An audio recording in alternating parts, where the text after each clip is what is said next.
Hello, everyone, and welcome to the Let's Talk Seahawks podcast. I'm your host, Robert Smith, along with my co-host, Adam Stellman. Today, we'll be previewing our Week 2 matchup at the Detroit Lions. Adam, let's talk Seahawks. Yeah, look, we're coming off a tough week, man. In so many different ways. We'll get into injuries in just a bit, but we took a beating last Sunday.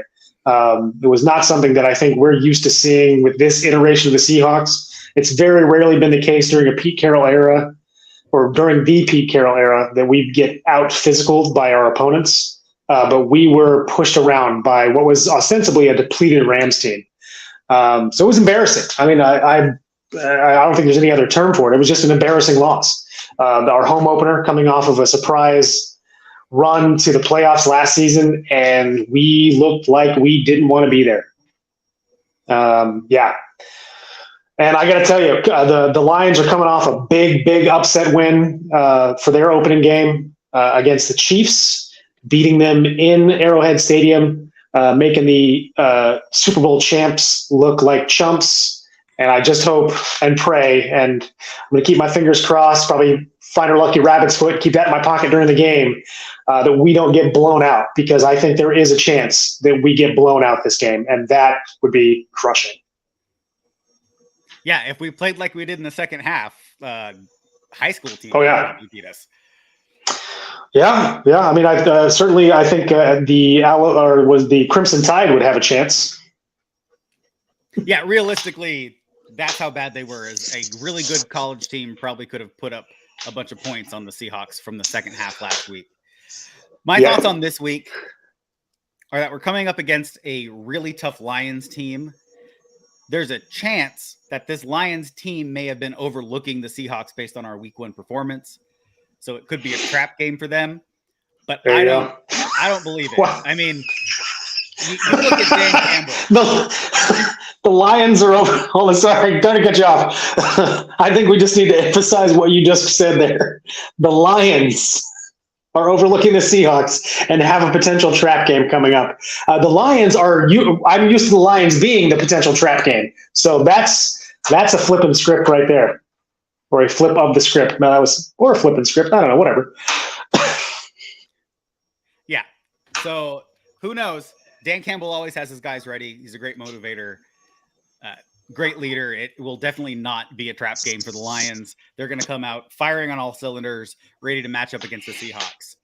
What I do have to say, though, is in response to my comments in our game recap reaction episode, where, there comes a time when everybody has to eat a little crow, and it is one of those moments for me.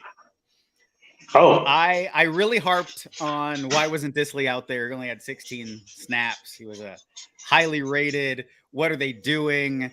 Blah, blah, blah. Well, Will Dissly was on the injury report at the beginning of the week with a shoulder injury. There's a chance that he may have picked up that injury during the game, and it was not relayed to us watching the broadcast. So we had no clue that he had an injury. Now, my point is still the same. They should have had inline tight ends helping out those backup tackles. So, yeah, I mean, we've got another 2 guys that I think could fill that role. So at least better than it was last week. But moving on, every week we like to do a little bit of news from around the league, news from the team as well. So to start out with league news, we have a big shocker from last week, and that was Aaron Rodgers tearing his Achilles. I believe it was on his 4th offensive play of the game for the Jets. And that has actually led the NFL Players Association to call for all grass fields across the NFL. It's something that I fully support. We've been saying this. We probably said it 5 or 6 times throughout last season. Last year. We need to get grass fields because we're seeing these injuries. Turf is bad. I hope this push happens. It's a rough deal for Aaron Rodgers at 40 plus years old. That's a really hard injury to come back from. Yeah, look, we saw what Jimmy Graham looked like coming back from an Achilles tear. And Jimmy Graham's not the player that Aaron Rodgers is. Yeah, I feel for Aaron Rodgers, which I don't think is something I've ever said before, and probably will never say again. But yeah, it was rough. And look, these owners, these are billionaire owners and ownership groups. They spend billions and billions of city and state government funds building these stadiums. You would think that they would be able to spend a few $100,000 extra maintaining an excellent field surface for their players. I don't know what the argument is against this. I don't know what their comeback is to the Players Association saying this needs to happen. But it looks like their response is, "Huh? We can't hear you." What was that? Yeah, exactly. Yeah, we're all about player safety, unless, of course, it means losing money in some sense or not making more money in some sense. Yeah, look, the NFL line has always been, and especially in the Roger Goodell era, that every move they make is for player safety. Now, we've called BS on that several times because we can see through the lies, the obvious lies, and there are several of them. But in this case, I haven't heard an official response from any NFL owner or the NFL at large. And if and when I do, I don't expect it to be anything more than we'll look into it, and then they'll pretend like it was never brought up. So, look, the NFL needs to eventually put its money where its mouth is. I don't know if and when that's ever going to happen, but I really do hope in 2 years when the players contract or whatever, that's the negotiation between the players and the owners comes up again, that the players use every bit of leverage they have in order to get this done. Oh, I completely agree. In another bit of news, this isn't something that relates to the Seahawks. It has to do with the NFL as a whole, but I think it's worth bringing up because of the nature of this news story. In Washington, not state, but Washington, D.C., there was a petition that went around through fans and through the major support groups and was delivered to the team. And that petition had over 100,000 signatures on it. And these groups petitioned the new owners of that franchise to go back to the previous name that they held for decades. The expletives, yes, the Washington expletives. The Washington expletives. Well, the Washington, the controlling partner for the ownership group, came out and said emphatically no. This team will never go back to that offensive nickname for the team that was out for years and years. And I applaud them for taking the stand. There's no need for us to have racially charged language ingrained in our football league. And I applaud the Washington Commanders for coming out and taking a stand. Yeah, look, Dan Campbell's gone. I mean, let's start a new era. Let's officially start a new era. Snyder. Sorry, Dan Campbell. I'm sorry. We were talking about the Lions, and I got off. Yeah, Dan Snyder. Sorry, Dan Campbell. You're not gone. Thank goodness. I hope you're in the NFL for a long time. You're an excellent coach. I hope you lose tomorrow or Sunday. But yeah, Dan Snyder's gone. Let new broom, man. Let's get rid of everything that man and that ownership group, because I think it was his father that owned it before, whoever it was before Dan Snyder. It's like when I know this is a completely different situation, but when Baltimore got an expansion team after the Colts left, they didn't try and get the Colts back. It wasn't, hey, let's try and hold on to whatever history we have. It was let's start something new. Let's start from scratch. Let's make our own legacy. And I think that needs to be the message to the players and to everyone else. I mean, yeah, a little bit stupid of them to not to go with the Commander's name, knowing that they weren't going to be able to trademark it and would eventually have to change it again. I think that's probably just Dan Snyder not giving a rat's. But yeah, start from scratch, guys. Build a new legacy. And really, that's it for team news. But for league news. League news, sorry.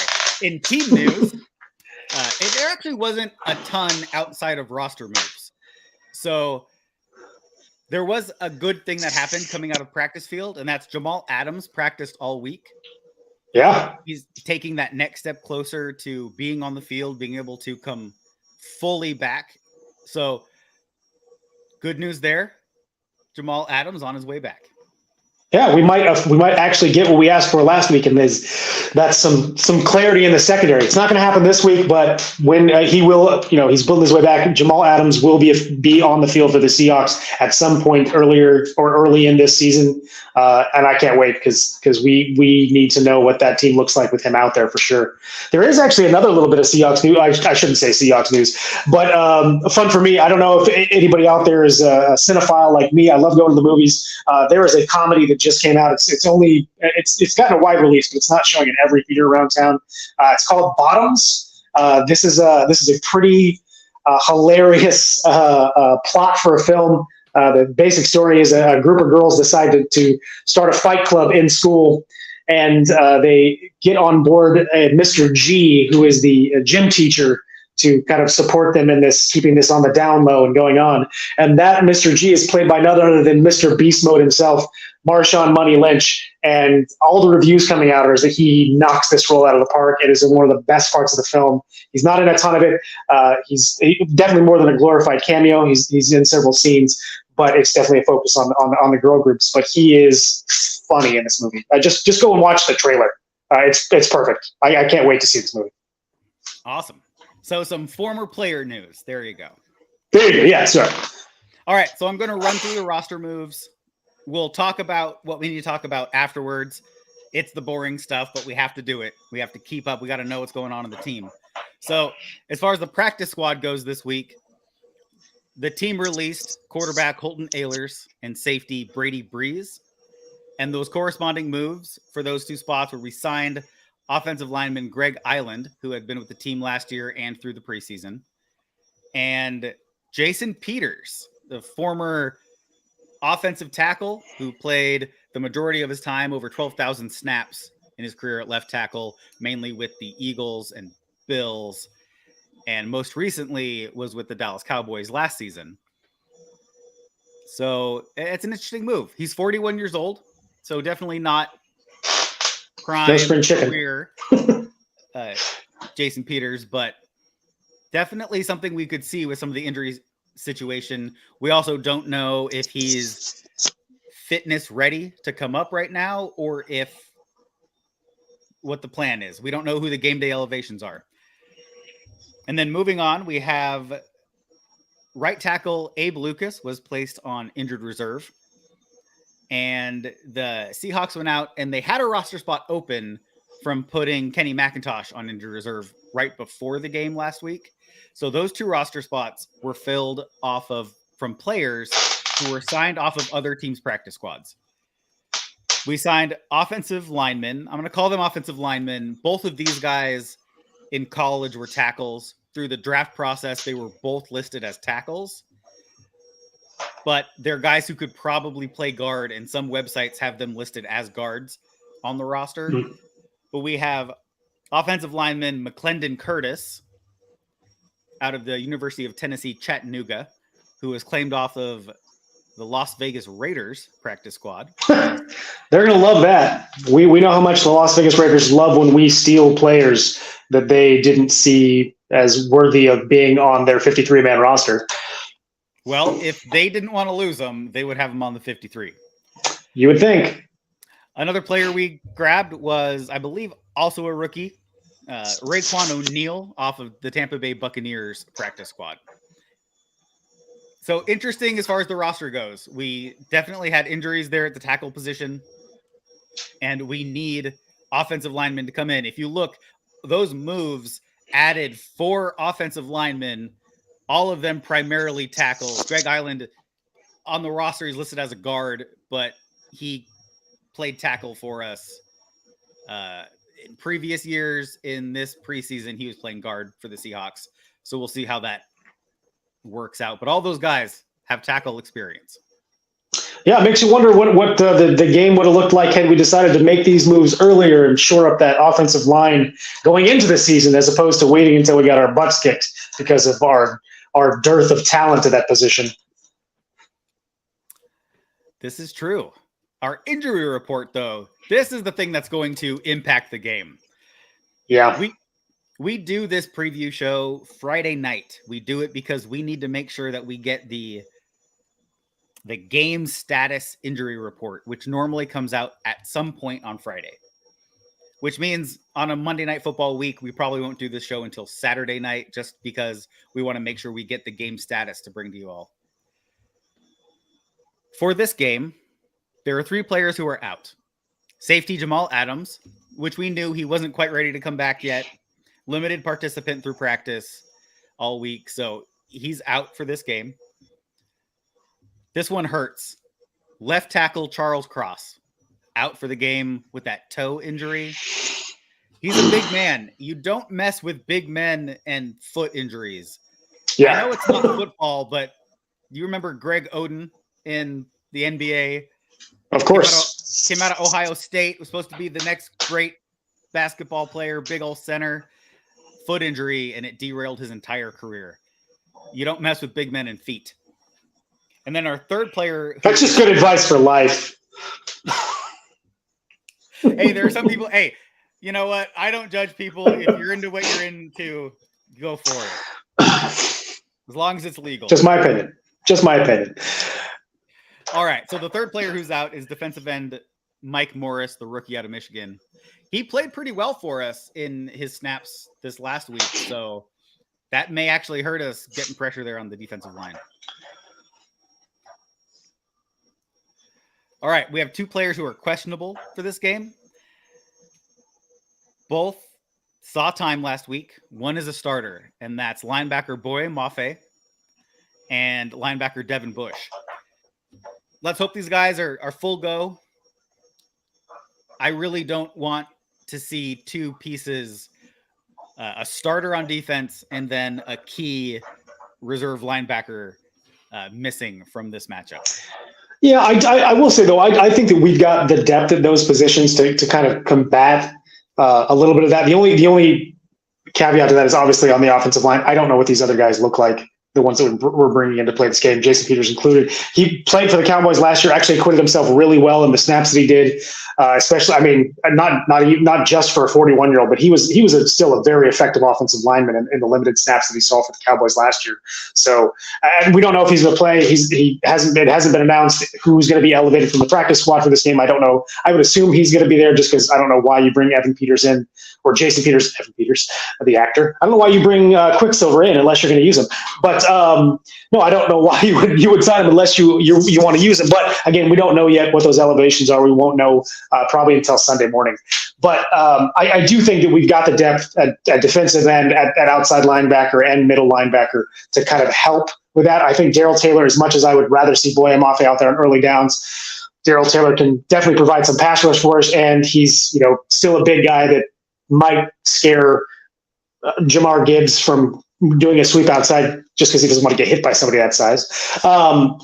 And with D and Mike Morris obviously being out sucks. I love that guy, but we do still have some big names there at that position. Draymond Jones and Mario Edwards, being the big names. So I think we can absorb that, but it is definitely going to be concerning not having our starting tackle out there for this game. So.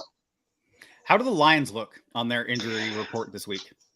I was about to say there's some good news there. It's never good news with player injuries, so please forget that I said that. But there are 2 key players that are looking.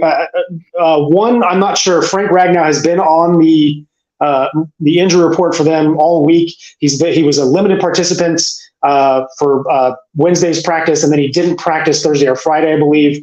It's unspecified. They haven't said whether he's doubtful or out or anything like that. It just says unspecified. I don't know what the deal is with that. It didn't specify what the injury was. So maybe they'll be without their starting center. Maybe not. Obviously, it would benefit the Seahawks if they were, because Frank Ragnow is one of the best centers in the NFL, and not having to face him is never a bad thing. The other thing is their starting left tackle is actually out as well. And I forgot Taylor, and I didn't write his name down. I apologize.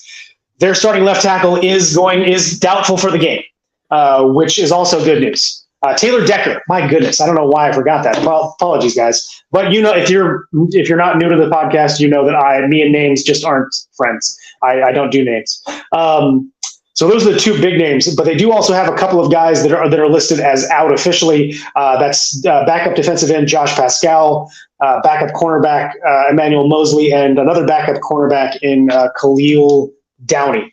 So those guys are out. So they do have a few injuries. Obviously, the injuries on the offensive line are the things that I'm focused on, because if there's one thing we need to do during this game is find some way to get some pass rush. If you go back and look at last week, it didn't look like we were able to generate a lot going up against the Rams. The advanced stats show a little bit of a different story. We had several guys along the defensive line that were rated in the top 10 for pass rush win rate. It just didn't translate into pressure on Matt Stafford and sacks. So hopefully we can, just push that a little bit farther here, especially with those injuries on that offensive line, and finally see some quarterback hits. I agree. Now, if you watch our reaction episode to last week, you'll know that a lot of those issues on the defensive line were schematic. So there may have been guys getting wins. Or if you have eyes, you might also know that those issues on the defensive line were schematic. No more playing wide 12. Come on, Seahawks. We don't need guys down linemen out by slot receivers. That doesn't work. So they may have been winning. They were just beating a wide receiver, I guess. No. Right. So every week, Adam and I sit down before this podcast, and we put together our 5 keys to succeed for the team. So, Adam, I can do the banner since you're on your phone. Those of you, Adam, that's a really good idea. That is why I am. His sound is a little bit different than it normally is. Yeah, I sound like I'm in a tunnel, and also you can see me, which is different, because this actually might be the best lighting I've had on a podcast, because if you'll know that Adam's home studio is his bedroom, and the lighting in there is not great for several reasons that we don't have to get into. All right, our first key to success. Shane Waldron, you've got to prove it. You are an offensive coordinator in this league. You're facing he has the title of offensive coordinator in this league. I think it's still up for debate whether or not he is an offensive coordinator in this league. You got to prove it, right? Put a game plan together. You have 2 key offensive linemen who are out. You're bringing in backups. You have guys who Jake Curran was a turnstile over there. He let 4 of the 9 pass rush attempts beat him. You need to help that guy out. So what's your game plan to get in there and show us that you actually can put together an offensive game plan? Because last week you showed us nothing. Yeah, funny enough, we actually have some ideas on how we can do that, which are coming up in our other 2 keys to success. All right. Our second key to success is we got to lean on the running game. Right? We can't let these tackles try to keep Geno Smith upright. So we got to lean on that running game. We got to get the ball out of his hands quick. Yeah. Look, to go back to last week, we were averaging over 5 yards a carry. Now, that was mostly due to Kenneth Walker just hitting the hole with ferocity and getting extra tough yards. But he was doing fine. Our run game was doing fine all game. And yes, the tackles went out, and that's going to upset the run game. But we completely went away from it last week. We didn't just have an ineffective run game. We didn't run. The last run was early in the 3rd quarter, and after that tackle went out, we didn't run the ball again the entire game. Now, we only had like 12 more plays the whole game, but we didn't run one of those plays. So, yeah, I mean, the best way to negate pass rush is to have an effective run game. Now, we've got at least one guy that we know is an effective runner in Kenneth Walker. Zach Charbonnet only had 2 carries last week, didn't really get going. I think we need to get that guy going early and often. I'm not saying he has to be the starter or be out there for the first series, but get him the ball, let him hit the hole, let him use that big body to push those defensive linemen back and make those linebackers feel it. What Jake Curran lacks in pass protection, he more than makes up for it in the run game. So let's see some of those strong side, off tackle runs to the right side. I'm foreshadowing here, but let's put some tight ends over there. Let's do what we have to do to get those guys in the game. Kenneth Walker had 5.3 yards per rush last game. And his last rush, which was that one called running play in the second half, was for over 5 yards. It makes no sense that we didn't at least try to give our defense a breather. So this game, let's use the running game. Let's lean on those guys. Let's utilize the strengths of the personnel on the field and try to go have success. Yeah, the best way to shut down an effective and high-scoring, high-powered offense like the Lions have this year is to not let them see the field. Let's control the clock. Let's run the ball. This is basic football, and we're not seeing it. You know what helps with running the ball, especially when you have backup tackles in there? Our third key to success: utilize our tight ends, all of them. We have a great stable of tight ends. Disley is one of the better blocking tight ends in the league, and he might be the best blocking tight end in the league. He might be the best blocking tight end in the league. Jake's mean. Colby or Will's mean. I mean, is showing himself to be an adequate blocker. In fact, he's getting better and better. He's a former wide receiver, so his receiving skills are there. Fant, athletic freak. You can line him up all over the place. We need to use all of these players to their strengths and actually have them on the field. Because like you want to create it out last show, all of our tight ends are better than our fifth wide receiver.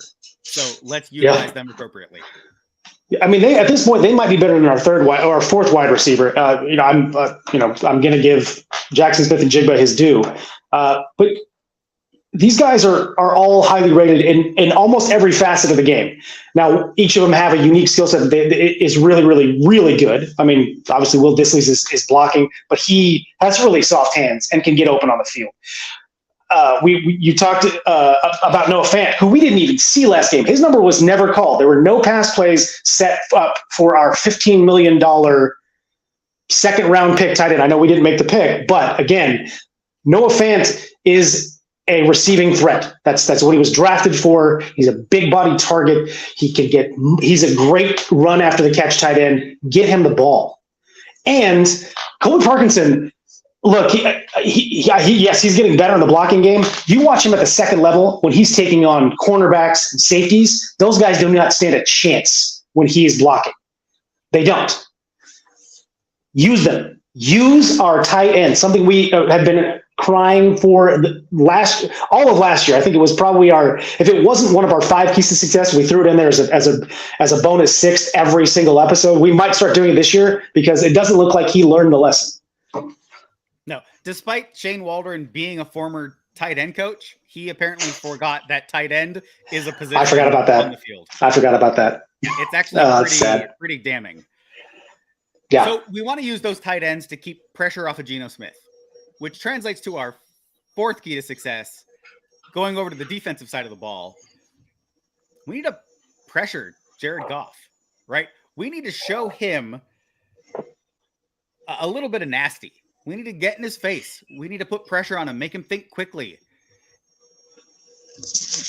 Yeah, look, Jared Goff, look, I was down on him coming out of college. I didn't think he should be a high draft pick. I was, of course, kind of happy when the Rams took him because I thought he just wouldn't work in that offense. And he did. Obviously, they didn't think that he was the guy.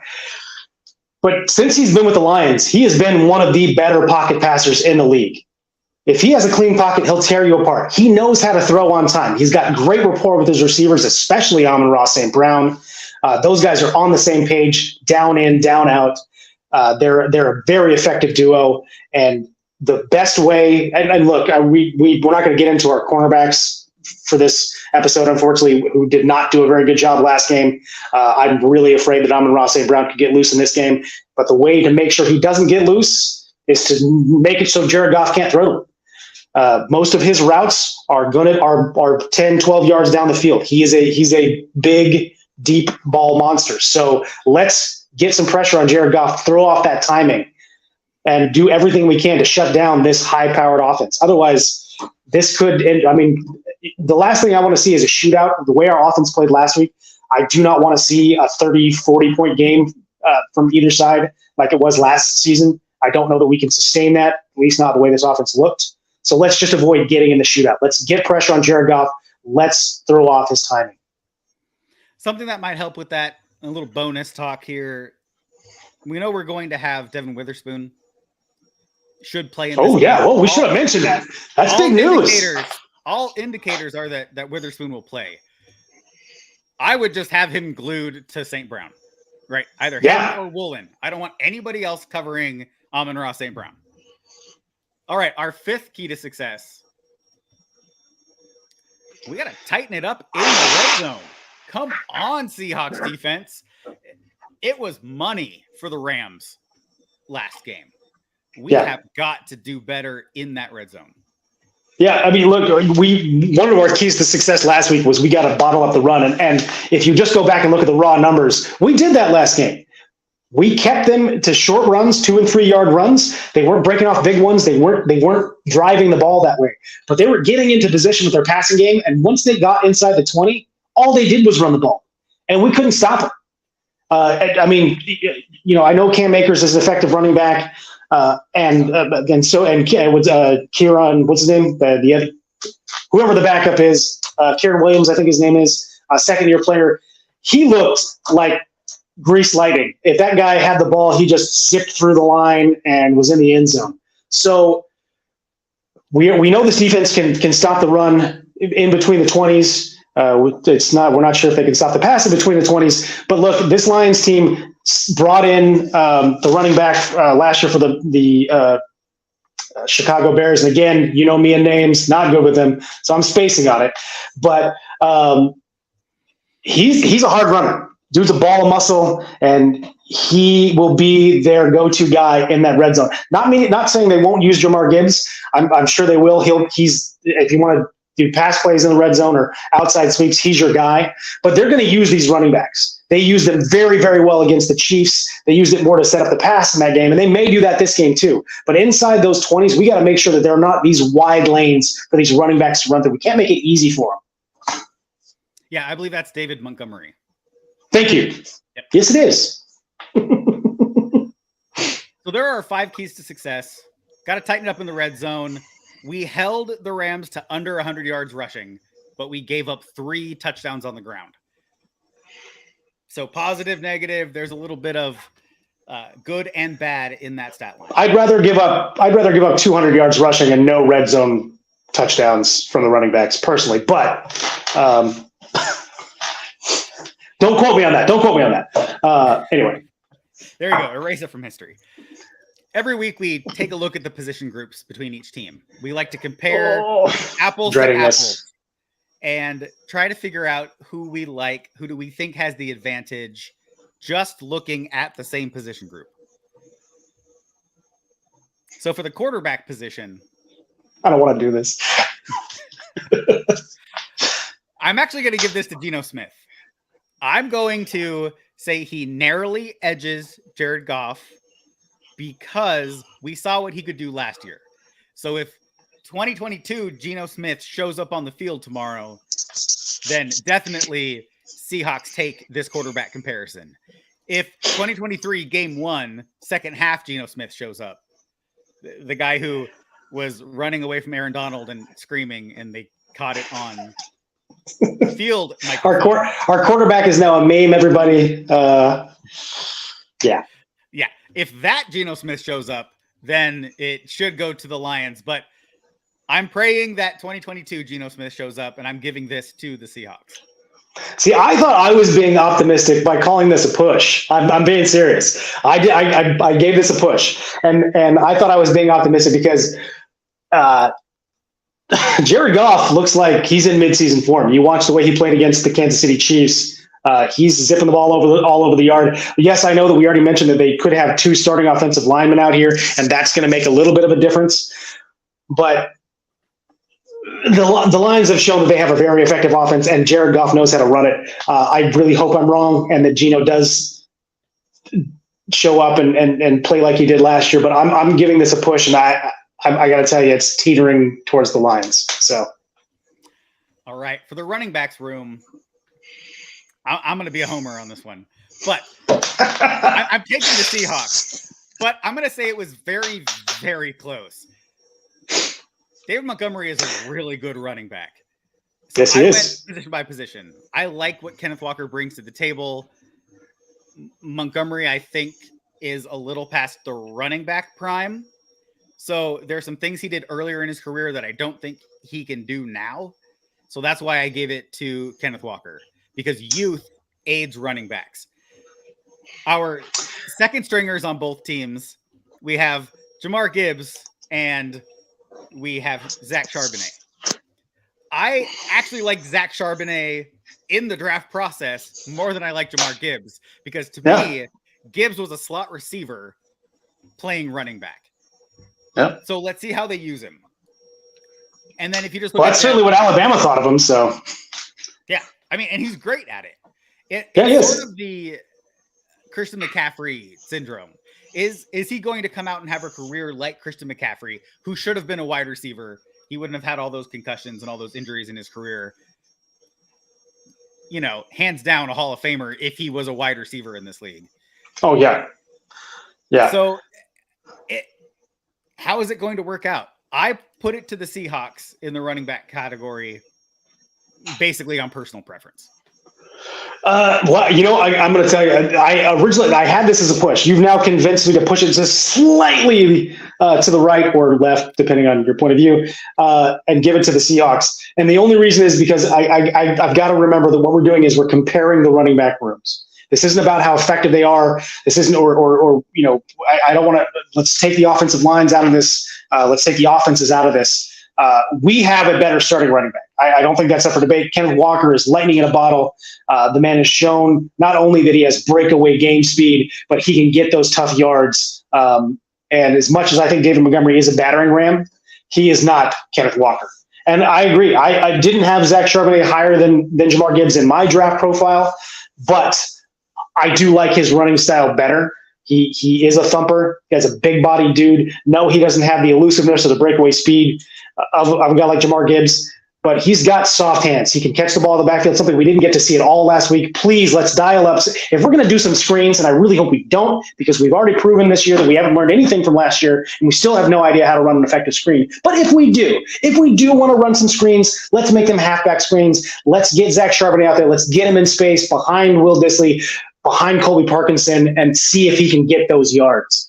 But yeah, I will say we have a better. I don't think there's a debate. I think we have a better running back room. I'm hoping that it translates that way on the field. All right, for the wide receivers, I also went Seattle's on this one. I went to the Seahawks. Now you have to listen to me. Okay, all right.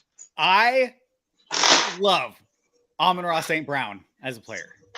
In fact, I've got him in fantasy football for a reason. When Tyler Lockett walks off into the sunset, I would love for the Seahawks to bring Amon-Ra St. Brown in. But I look at this room, and Detroit has some great wide receivers. Maybe if all of their players were available and not suspended or injured. That's right. No Jamal Williams. Yeah, I may have gone Detroit's way if Jamal Williams was playing, but he's not. And so I have to look at it, and I look at Tyler Lockett, DK Metcalf, because that's how I go number 1 and number 2 on our roster. Because that's how it should go. Jackson Smith and Jigba. I look at those 3, and I'll match those guys up against any 3 in the league.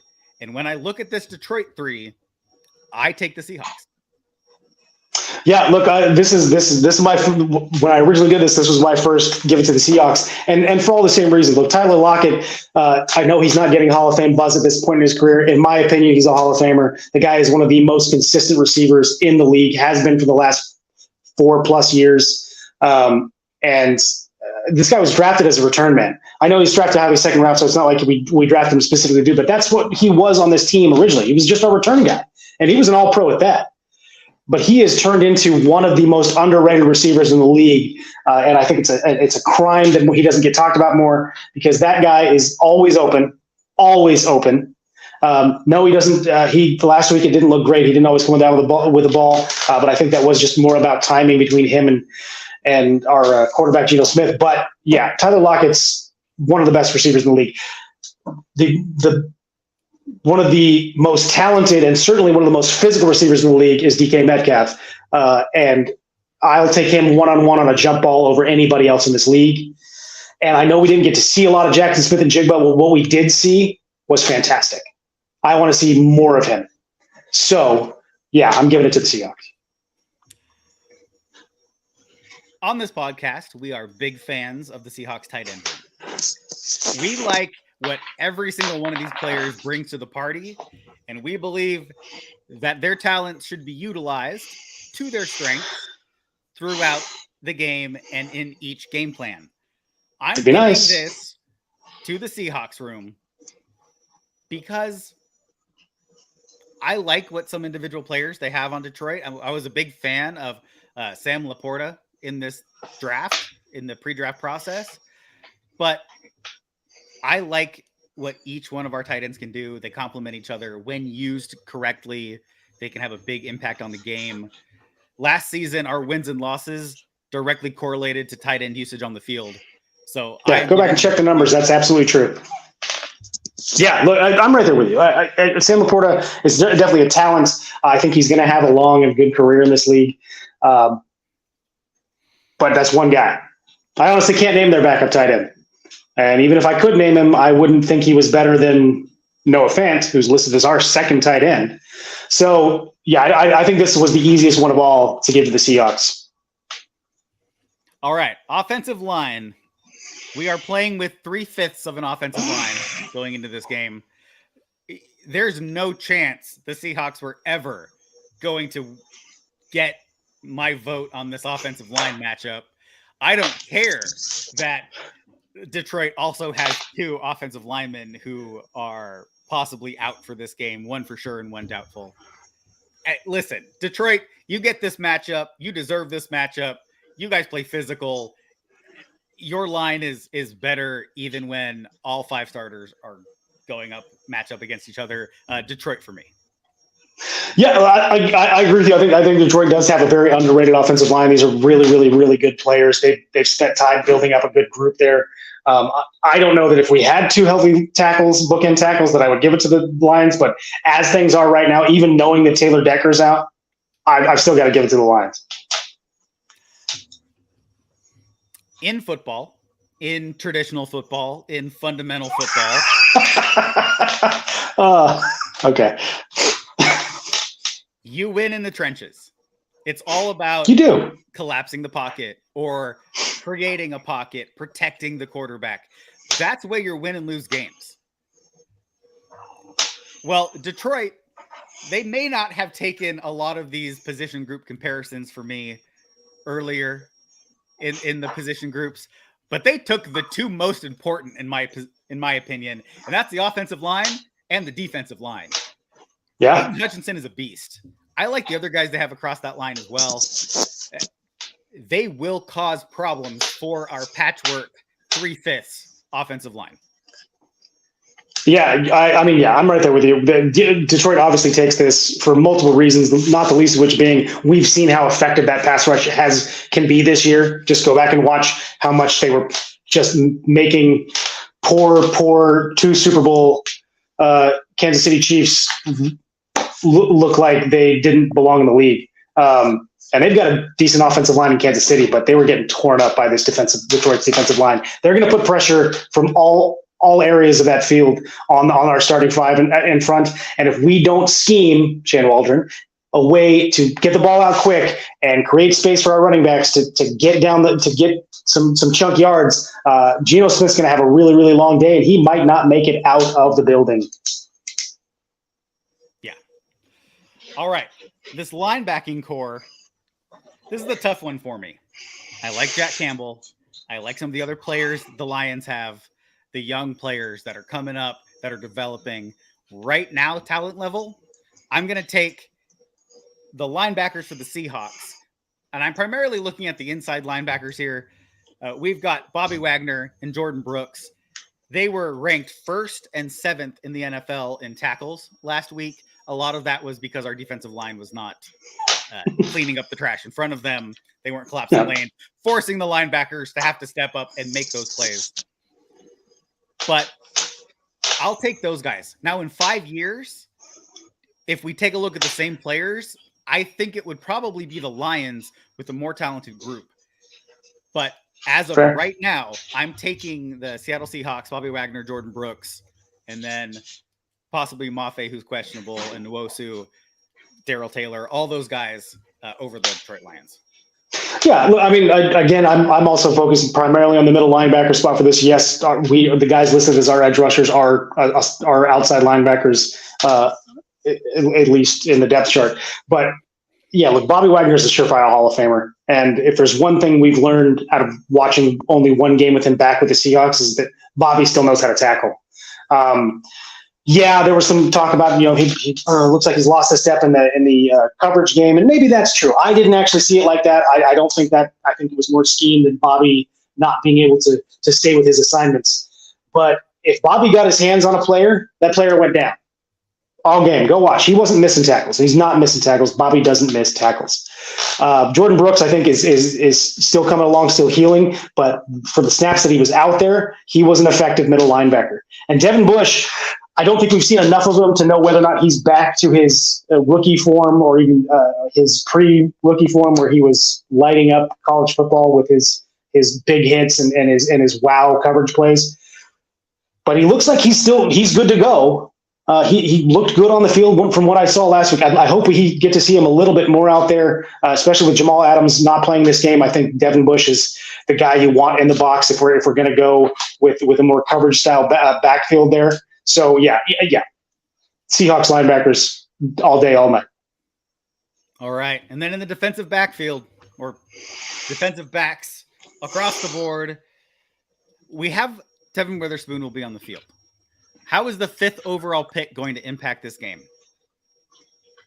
Are we going to rely on Trey Brown or Michael Jackson as another corner spot? Please no.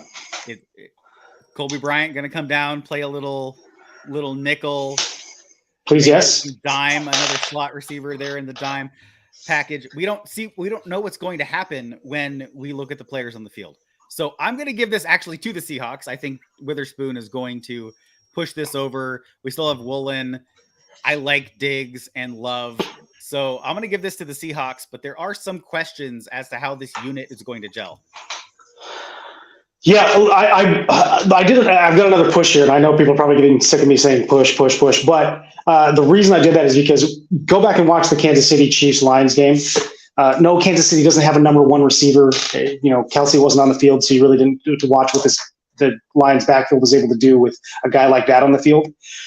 But they were a blanket coverage team. There was not an open guy for Patrick Mahomes to throw to very often, and it's because this scheme and these players know how to maintain coverage in that backfield. And they don't have to do it for very long because that defensive line gets a push, and they're not going to have to do it very long against the Seahawks receivers either. So. Yeah, I would love to give it to the Seahawks because I do think just based on talent, and especially if you go back to last year and watch how well Mike Jackson played last year, you watch how electric Trey Brown was and the few plays that he got. Kobe Bryant, who I think had a really good rookie season, and I would still like to see him play his natural position of outside cornerback. But he's obviously a baller. He will do whatever they ask him to do on that field. I still, it looks like Diggs needs a little bit of time to warm up in the field. I think the same thing last year. Obviously, Quandre was coming off of an injury, so it was kind of hard to judge his early season performance. But by the end of the season, he was again a shutdown safety in that backfield. Talent-wise, I think we should easily take the cake here. But you go back and look at how the Lions played last week. It's tough for me to give it to the Seahawks. All right, that's our position comparison between the two teams. Now, Adam, here it is. What's your prediction for this game? To quote the deadly Clubber Lang, pain. Um, I'm worried about this game. I don't think that's hard to tell from the way I've been talking throughout the podcast today, but I'm worried. I feel like there is a chance that this game could just be an epic beatdown again. I think it could be a full game of what the second half looked like against the Rams last week. That's my nightmare scenario. And if that's the case, I would be hard-pressed to say the Seahawks are going to score any points. But I do think that Pete Carroll is still the head. I know Pete Carroll's still the head coach here. I know he's going to try and get the ship right. And I know that he's been able to do that before. I shouldn't doubt that he can do it again.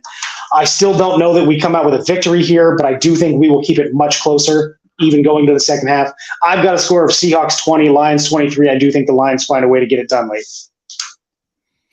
All right. I actually made 2 predictions, just like I did last week. Cheating again. That's cheating again. This is 2 weeks in a row, man. So if we come out and we play like we did in the second half, then I predict the score is Seattle 3, Detroit 42. Jason Myers gets 1. All right, cool. Yep.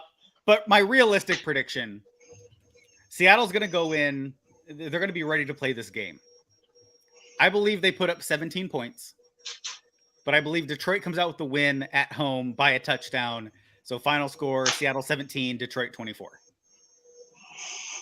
Yeah, these are so pretty close. I think we're both on the same page here. This is going to be a really tough game for the Seahawks no matter what. Yes, I would love to see a win. I think everybody would love to see a win for the Seahawks. Obviously, going down 0 and starting the season 0-2 is not a good thing.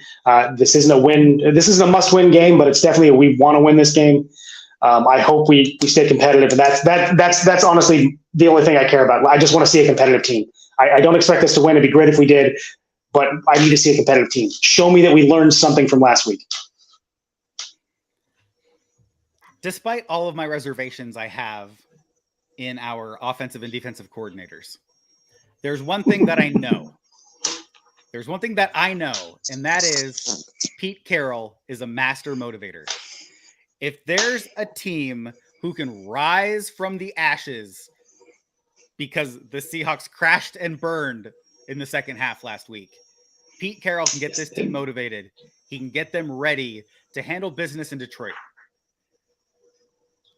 This game, I believe, is a matchup between coaching staffs. Yes, the players are going to be executing the plays on the field. They're going to be putting that motivation and that background work into action on the field.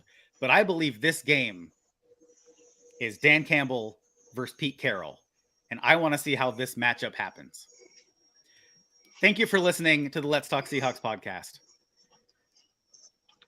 We'll catch you next time. As always, go Hawks. Go Hawks.